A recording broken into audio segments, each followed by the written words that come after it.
Hello, everyone. Carlos here. So, today's video, we're going to be talking about the anatomy of an incident response. What do we actually do when we work an incident response?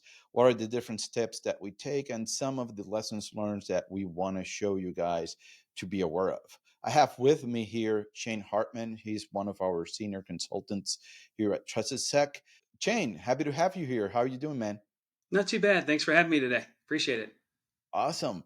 So, one of the things that we were discussing is when we get that call for an incident response, what actually happens just from the get go? We get that call in. Uh, they inform Tyler, hey, Tyler, we have a customer that's calling that they believe that they have been hacked or they know that they have been a target. What are the next steps? What is the thing that happens after that? Well, when a call actually comes in, it can manifest itself in a couple ways. We can get like an email type of thing that comes in. We can also get a call because that's how they usually process. However, the next step of that is to determine whether or not they are a retainer customer or if they're just an initial call. Now, what makes that significantly different is if it's a retainer customer, we already have some information about the client, about their environment, Hmm. maybe even some contacts about who would be operating with us in order to move that incident forward.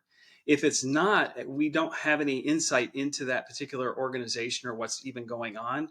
So, but before we can even do any of that, uh, uh, we have to get a contract in place and we have to talk to them and find out what they're doing and kind of give them an initial construct about what it is that we can even do for them. Because when they call in like that, they sometimes don't even know what we do. They just say incident response and they think we can just do anything. And that's not always the case because there are limitations to not only our expertise but what we're capable of doing. Yeah, so we need to set those expectations. They think that we're probably some type of special ops and we're going to go in and kind of fix everything, but we're very, very, very dependent on their environment and also the availability of that environment depending on how they were targeted and the type of attack based on my experience working with you guys. Yeah, exactly. A couple weeks ago, even we got a call from just a gentleman. He said that he had had a wire fraud, and that they'd gotten into his phone, and they had done a whole bunch of stuff to his phone, and he lost a whole lot of money. Unfortunately, that's not necessarily the type of work we do because one, it's on the personal level, but it's more that falls under bank fraud, and the banking people would have to deal with that more. We could might be able to tell them what happened, but that's about it. We're not going to be able to do anything to recover anything. We're not going to be able to do anything beyond that other than just kind of tell them what happened. Yeah, in fact, I remember being part of a couple of tabletop exercises and as a response planning where we actually go to the customer and we say, okay, so you have Office 365, you handle payments. Here's a phone number of the FBI where they handle Beck attacks. Pin this. We will help you investigate. But as soon as you know that you have been a target of a Beck attack, you need to call this phone number because they're the ones that have the power of calling banks and stopping transfers from accounts.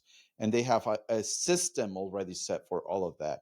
And many times customers go like, but why should I call the FBI? And we go like, because they have this power that we don't have.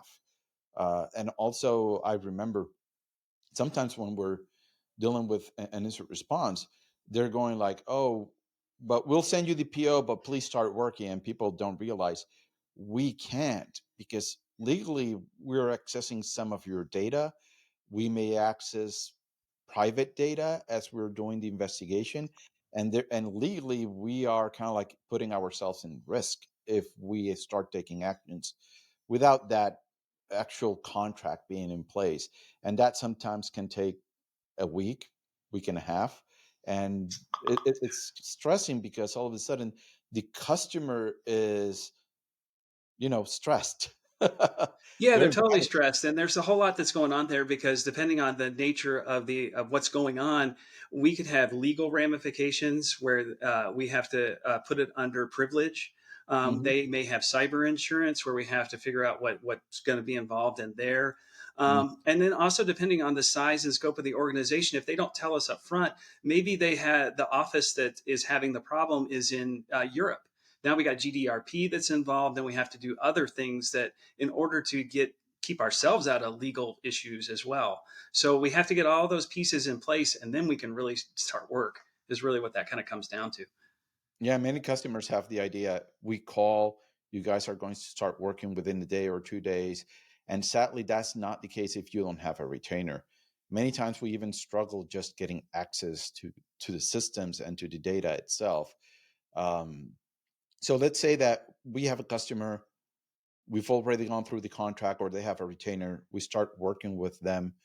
So the next step is going to be, and they've been able to get us access, Yep. which is something that sometimes they struggle in a retainer. We do practice access beforehand and we discuss how we're going to access the system. So we have quick access, but sometimes we don't in a real, in other engagements where they have to struggle getting us either VPN or wait for us to book flights and be able to land over there and be able to go on site to work with them. What is that next step, which would be data collection? How do we handle that? Well, data collection can come in several different forms. It just depends on the nature of what it is that we're looking at. If we're looking at specifically like workstations that have been compromised or servers, we have a couple different ways. First is we have a collection utility that we'll have them do. It's based on the open source product called Velociraptor. And Hmm. what it will do is it will collect artifacts that we will use for an initial engagement. Things like it'll collect memory, it'll collect log files that are on that specific machine, it'll collect just various artifacts that we might need in order to do a general investigation. Now, the other part of that is if they have logs or centralized logs or other things, it could be even perimeter stuff, say firewall or proxy servers or anything like that, we'll ask them to collect that log for us. And all that information needs to be uploaded to a place we have a place called Hub. And the Hub instance is it's an encrypted storage place for them to upload data to us. By being able to run the Velociraptor and the collectors for the logs, we don't have to grab an entire forensic image of a box or servers or anything else to be able to do that. And that it expedites it. It makes it a lot quicker. If we were to do a actual forensic image of, say, a server, it might take us a day or two to get the image, get it uploaded, and then get an analyst on it to be able to actually pull data out of it. And that's just not equitable. So what we want to do is try to get you data or information as quickly as we possibly can, and this is how one of the ways that we facilitate that. The other thing that is involved there is if they have their own security tools that are in place. Say they have an EDR like a Sentinel One or a Carbon Black or even Splunk for that matter. Because of we're familiar with all those different types of tools, we may not necessarily be experts, but we have familiarity with them. We know what data that we're looking for. If they've granted us access, whether it be it's if it's a cloud version or Hmm. if it's on prem, once we're in, we can start pulling that telemetry and giving them information back. Sometimes with security personnel that's on prem, it's not a ding against them or whatever. They're thinking security, secure my thing, versus we're thinking, how has the attacker compromised their particular environment? So we have a little bit different mindset when it comes to what we're looking for. Yes, we want to provide them kind of like a roadmap of what steps they should be taking, because we need to find that patient zero. What Yep. techniques are they using? How are they moving laterally? So then they know, okay, so they got in this way. What data may have been compromised? What level of access may have been compromised? It's not the same, let's say, that they were able to get into Citrix Netscaler versus all of a sudden an RDP on a machine that was access out there. All of a sudden, if they go into a Citrix Netscaler, every account that passes through that Netscaler, we assume it has been compromised, and we start looking for IOCs for all of those accounts versus the RDP server where we go in and we start looking at that server, to what did Yep. it connect, what other people have logged in into it. Or sometimes I remember talking with a customer and him telling me, hey, well, there's no problem, they only got into the CA. And I was going like, for context, in an active directory environment, a CA equals domain controller. Yes. So I Yeah. can Exactly. create certificates to access everything, and he did not know about that. So having all of that info that we're gaining is to gain context, so we can build a picture for them of what is the actual situation they're dealing with. But also, many times when I go in, I think one of our main issues that Tyler's constantly tweeting is, don't shut the machine off. Yeah, Well, don't shut the machine off is a big deal. We have a lot of times when an attacker compromises a system, they may not compromise it with just a login ID and a password. They may actually compromise a service, or they may compromise, like you were just talking about with the net scalers, or something of that nature. If they compromise that, they might be operating within the memory space, and we're not going to see any artifacts on disk, or we see a limited set for that matter, if you will. So having the memory or having the ability to go through memory is an added boon for us to be able to match up what we see on disk versus what we see in memory.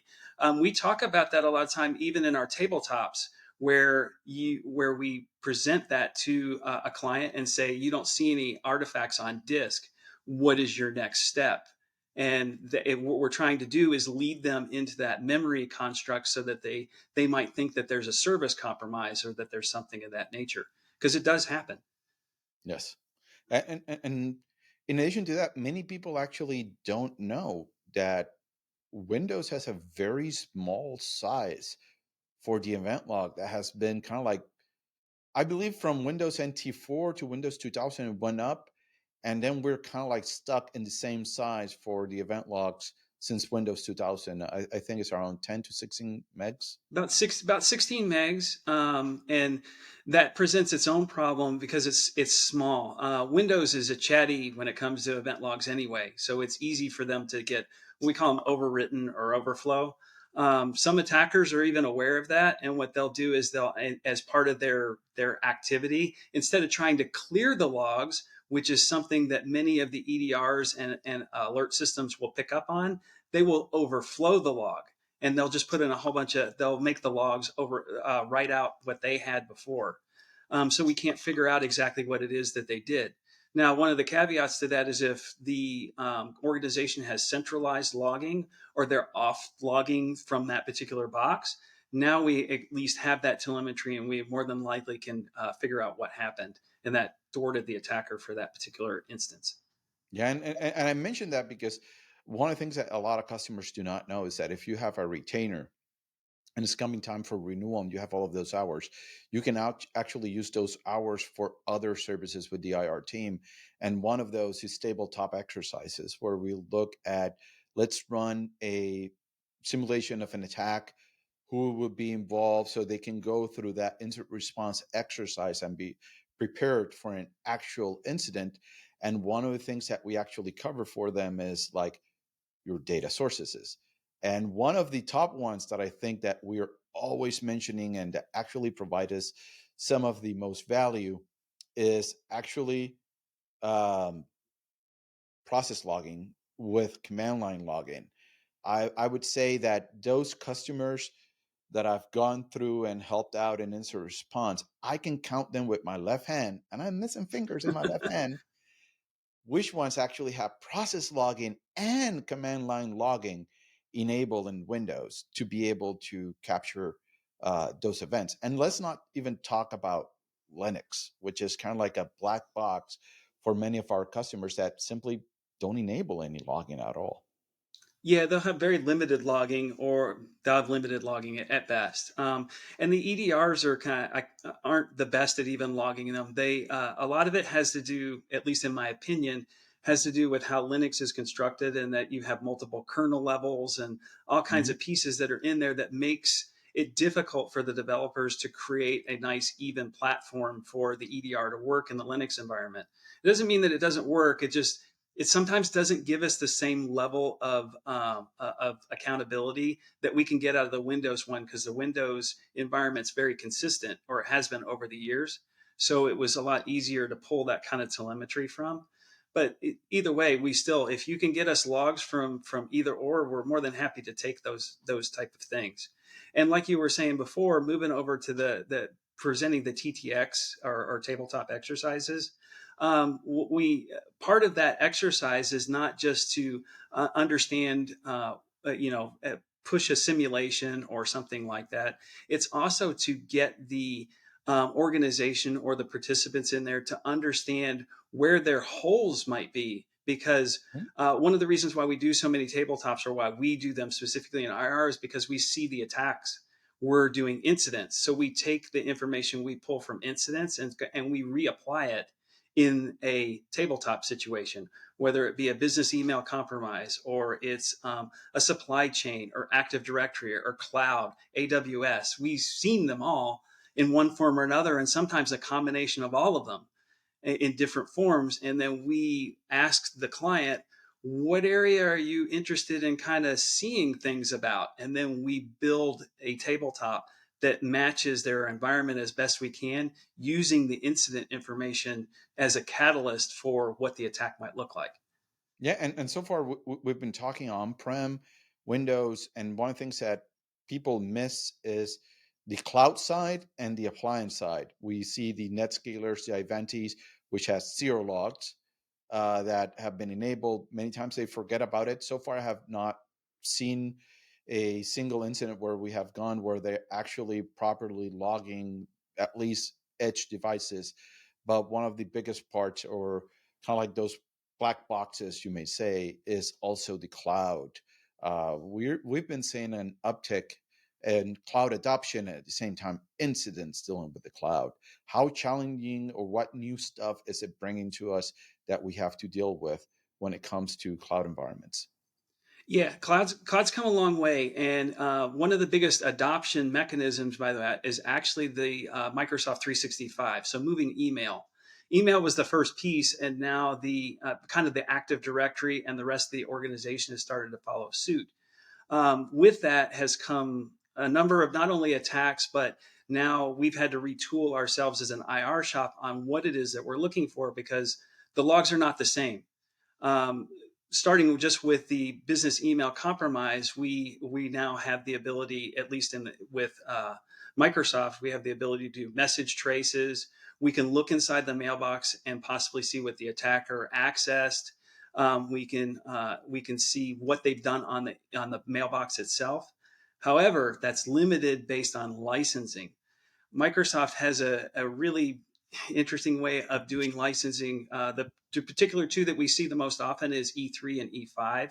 Now, Yeah. E3 will give us some basic information like, yes, there was somebody that logged in from a remote, say Germany or Russia or whatever. We can see that, but we may not be able to see specifically like what email did they access, what did they send, what did they do once they got into the email box itself, or the email account. That's where the E5 kind of comes in. Now, the E5 will give us that extra telemetry, but it'll also give us more information into what the attacker might have done even deeper into the network. As you may know, that with the Microsoft 365, now it's being tied into Azure. And once they tied it into Azure, the Microsoft services are now tied into the same account, which means things like SharePoint, the ability to log into the domain, what other resources that they have. So what we're seeing somewhat is the attackers may get the first step into the mailbox, and then from there they may register a device. That's in a different log that's part of Azure because it's a device registration. They might try to go into SharePoint or to OneDrive. That's in another type of log, and try to pull those all together. And they're just scaling through the network. It's another network to them, but for us, it's a different type of logging. And those logs can be tricky to try to pull everything all together. Everything from, like I said, message traces and user sign-ons to the unified audit log, which is, it's a beast if you've ever tried to look at it, because it just kind of pushes all the logs all together all at once. So you have to deconflict it. Yeah, But it's a challenge, and that's kind of why we do it. yeah, and I mentioned because I've had the privilege of actually writing some of the tools that you guys use when it comes to specifically around back exercises. Yes. I've written some of those tools in conjunction with you guys, analyzing all of that, and I have to say it's challenging to say the least. As you mentioned, we have multiple data sources, and then Microsoft includes quite a bit of metadata that doesn't fit in an investigation for some of those logs. but they're just there They're adding more just there. noise and verbosity, over verbosity on areas that don't need it. And to highlight that, I remember a specific case where Tyler was working on that one. It was very quickly able to respond to the customer, like, just in case, these are all of the files that they got access to. So initially came with email, but as you mentioned, it quickly pivoted to SharePoint. And Yep. they didn't know that that account had documents in SharePoint, and were quickly able to tell them all of these documents, we see access to those. Probably they got copied, they got modified, but something happened with those documents. And we're able to provide very quickly to the customer context of what level of compromise they actually had, what was compromised under that account.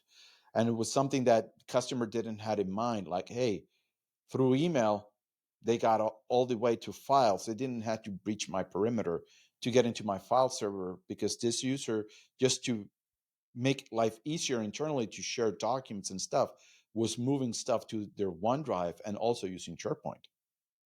Yeah, that's one of the things. A lot of companies or clients don't realize that now those services are semi-exposed, which they weren't in the past.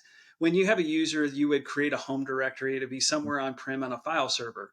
So, in order for an attacker to get to it, they'd have to breach the perimeter in some form. They would either have to come through the front door, like through a web service or something, web shell, whatever it may be, or they come through the user account or VPN, like you said. However, once you move the accounts out of prem and onto the cloud, anything that goes with it is also accessible. And I don't think clients are actually picking up on that. That's become kind of messy. It's like uh, really early Windows networking, if you will, with shares and stuff. They're not putting access control lists or anything on them so that it's limited. We highlight a lot about not only the access controls about that, but making sure that the OneDrive is not, I don't want to say not used because that's not really a fair point, but that it's you don't put privileged data or anything in your OneDrive. Mhm. You can much more secure SharePoint because it has a different ACL list than what the OneDrive is attached to the user.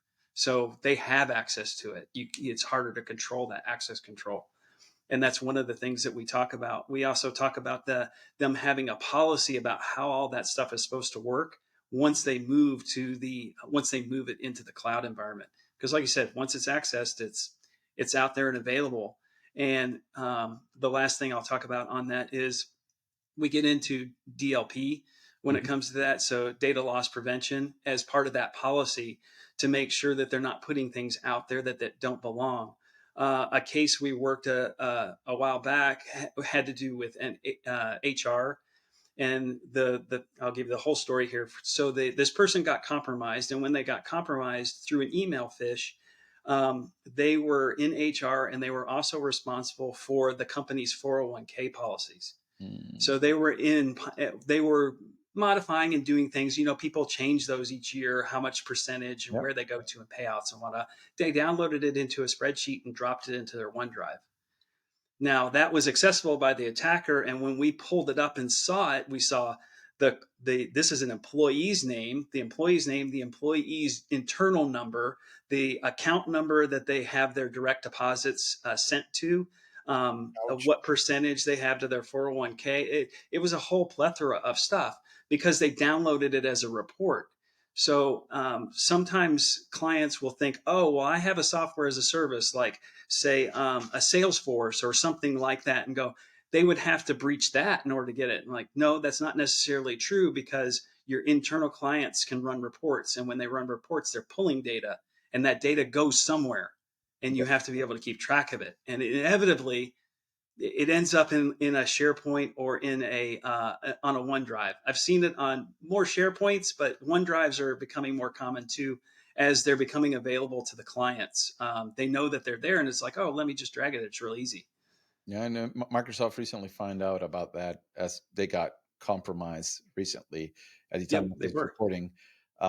Midnight Blizzard was the actor SVR from Russia. They got access to the email. They got access to enough data that then, after evicted, they were able to even get back in and then gain access to source code and additional other information just from the email itself. And that's why many times I like the look that I see on our customers' faces when they go through the training that you guys provide when it comes to threat hunting.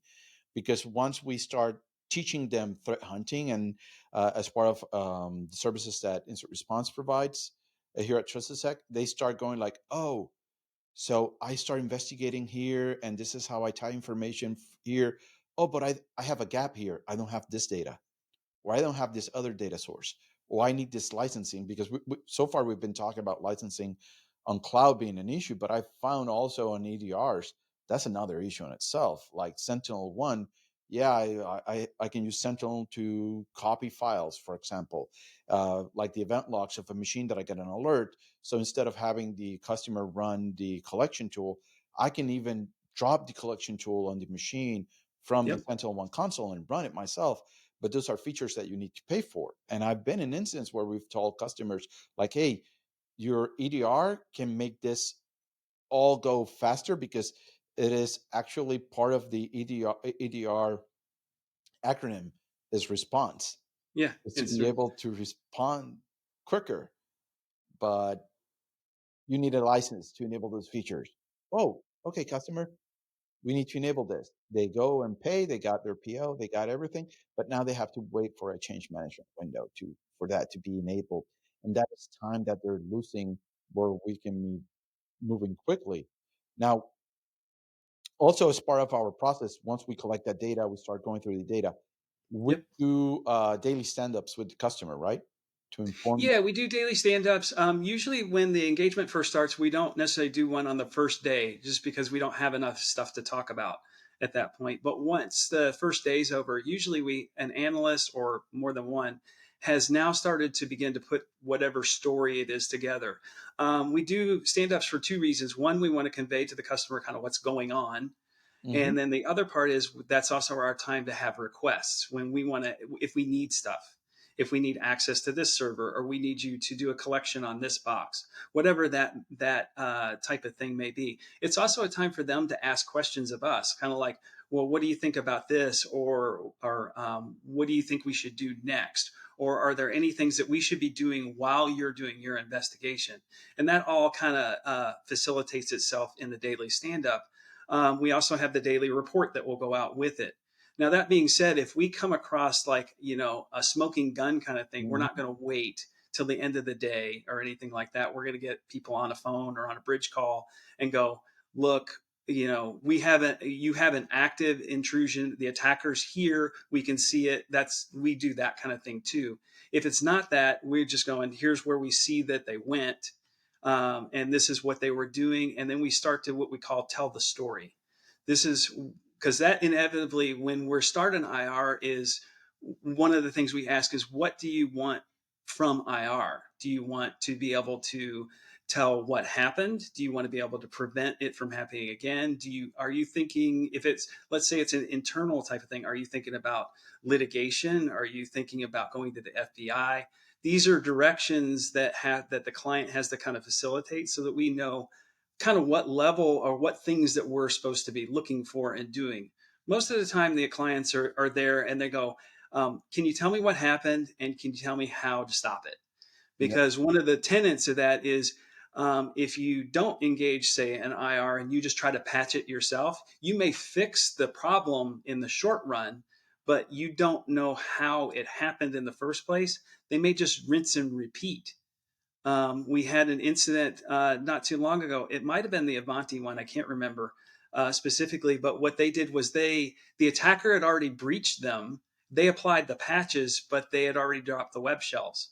So the Hmm. patch didn't do anything the only thing the patch did was prevent further more exploiters coming in, but the ones who already were in, and they just kept doing their merry way. And they're like, "We're patched," and I'm like, "You may be patched, but you didn't expunge what was already been breached." Yeah, and also So it's there was important to understand, in addition, kind of how it happens so that you can prevent it.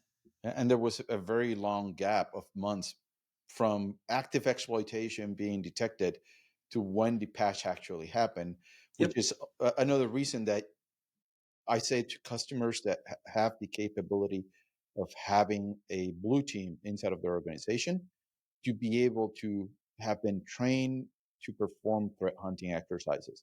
Because all of a sudden, you get a list of IOCs from the vendor, or even from other consultancies and from a bunch of different places that you need to quickly grab and process to know, have I been targeted by this? Because there are going to be cases where uh, vendor says we found a vulnerability, here's the patch, then somebody comes out and puts a proof of concept code out there and it gets hacked, but you still have a window between that proof of concept code being out there and you applying the patch, and you may be safe.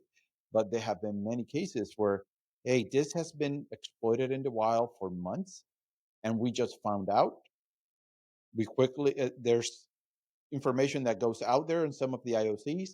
Actors look at the IOCs and go like, oh, I need to modify how I'm acting. Like in the case of Vivanti, I remember doing the video for that one and telling customers, and we started getting several calls and engagements on IRs for those. And one of the things that happened is that the actual quickly changed their TTPs. So no longer doing the consistency check tool worked. Yeah. They went in and go, oh, this is Perl. We can modify it. And they just modify the Perl script of the consistency tool itself. Exactly. So the attackers are smart, and they're always going to be up in their game and trying to figure stuff out. And you got to make sure that you, like you've already pointed out, you got to be collecting logs. You got to be pointing out, putting patches in place. You got to be thinking like the attackers do, because they're going to try to get in one way or another. And and there's different classifications of attackers. There's opportunistic ones that are just running random scripts on the internet, and hopefully they happen upon something that you might be vulnerable to. And then there's other ones that might be targeting maybe a vertical, maybe it's finance, or it's oil, or it's hotel industry. That's a different type of targeting. And then you have the bigger targets that are, it's your specific company, or it's something of that nature. So when you talk about like EDRs and collecting logs Mm-hmm. and changing those type of things, you've got to think about those different groups and how they might try to access your network. Like I talked about, the opportunistic guys, they're easy to find because they're noisy. They bang around on things, and they don't really represent any. They may be a threat, but it's easy for us to detect them and kind of run through them and go, okay, you did a ping sweep, you did this, you did that. Okay, I get you, what you are. Mm-hmm.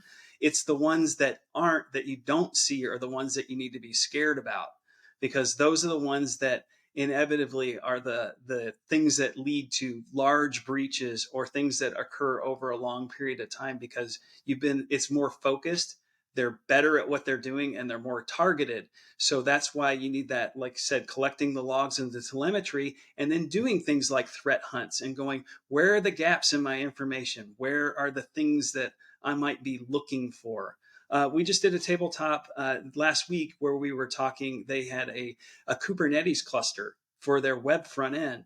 And the way we actually focused on that one was, I was like, where's your Kubernetes logs? Where do you collect those? Where's that information? How would you know Mm-hmm. if one single part of the cluster was where the compromise was? Which is, so the way we focused it was, they deployed a host of 9 web servers that all had the same data on it. But when the load balancer pushed it through, they pushed it through to one, and then they compromised that one web server and set a backdoor shell, which was so they couldn't figure out where it was because it was in the middle of the cluster. And it was until they did like a cluster integrity before they could figure that out. And I was like, well, how would you do it? Where they didn't have the telemetry to figure that out, that one of the cluster nodes had changed in process. So those are the kind of things that attackers are crafty. But so we can go back to, we've talked about the initial, how IR start. We talked about telling the story, the collecting the data, stand ups for the meeting itself and what that all means. And then as it begins the process, we're trying to close that, end the story for what you will, whatever the engagement might be. And at the end, we usually try to tell them, here's everything that we know about what had happened. Here's what happened. Here's how you prevent it. We usually do like a recommendations, or here's the things that we discovered. while we were doing that. Sometimes they'll have that as a separate report. Legal sometimes doesn't like to have that as an exposure. So we'll have it as a separate report, and we'll just have a report of what happened, especially if legal is involved, or cyber insurance for that matter. And then as we get to the very end, we produce that report, and then we'll go over it one last time to make sure that they understand all the details about what it is that happened. That is barring we have the information with what we've been preaching about the logs and the things so that we can tell the story. If you have nothing for me to work on, I'm not going to be able to produce much for you as far as what happened. I can make some assumptions and based on what I my experience and what I know, but that doesn't tell the story, that assumes the story, as we like to put it. And also, many times customers are asking us, are they still in? Do we know? Yep. And one of the problems that I see that people don't realize when an IR is that many times we're very limited on the information that we have at our hands. We're trying to piece stuff based on what is known as the low card exchange principle, which is the father of forensics. He says Hmm. that when two objects interact with each other, they'll leave traces there. We're dealing with the traces of what the actor left behind in logs. We're dealing with what they left in memory. We're dealing with some of the different breadcrumbs that they leave just that the operating system keeps, either Linux or Windows, on some of the behaviors and state and stuff like that and connections.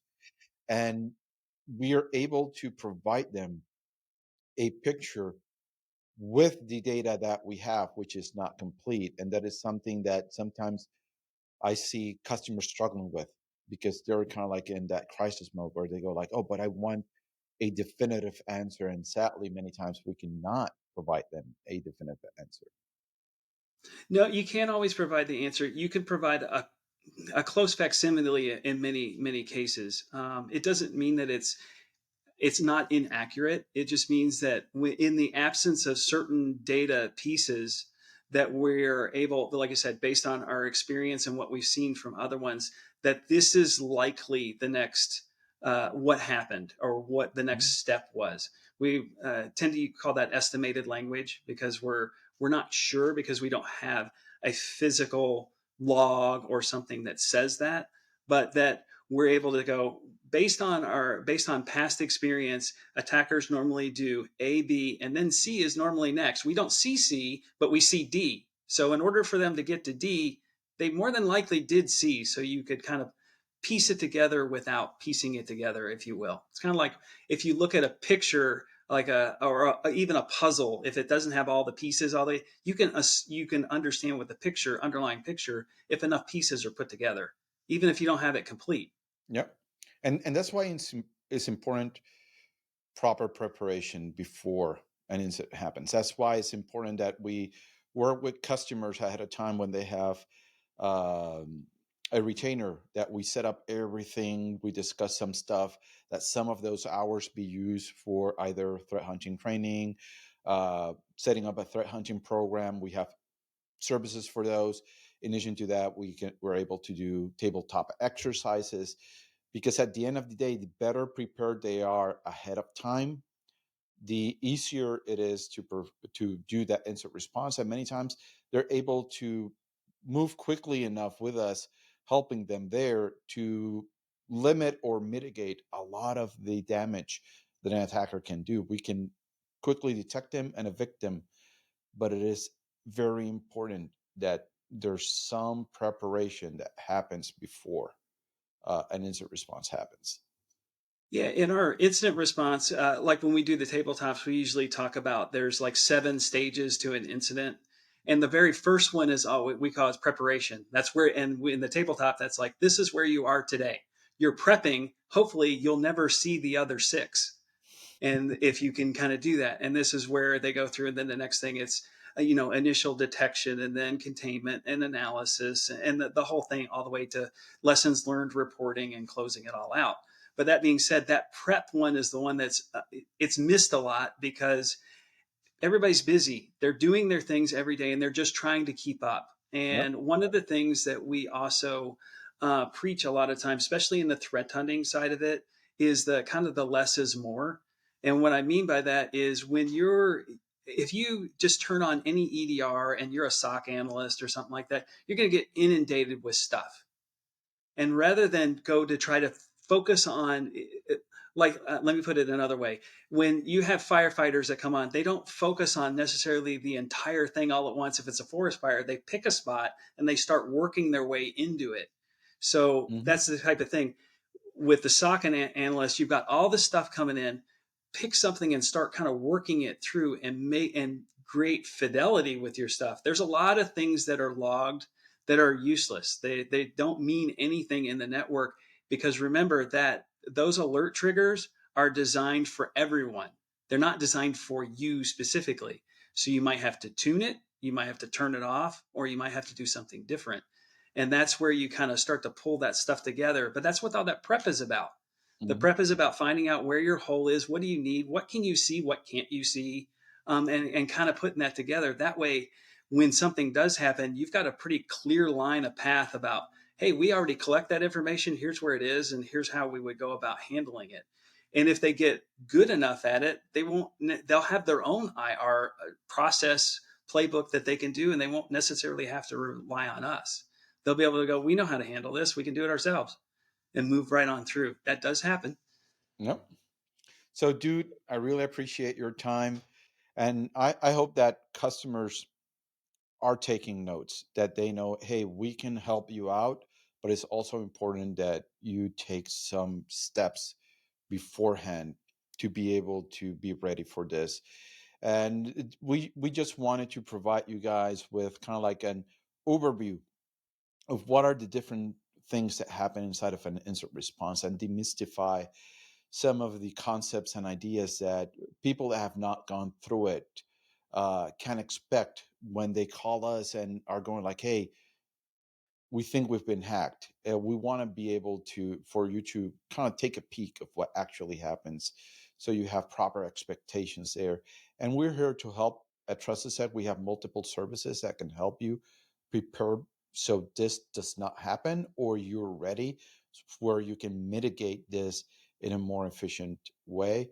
So, Shane, thank you for your time, dude. I really appreciate it. Thanks. I appreciate it. Thanks for having me. Awesome. You have a good day.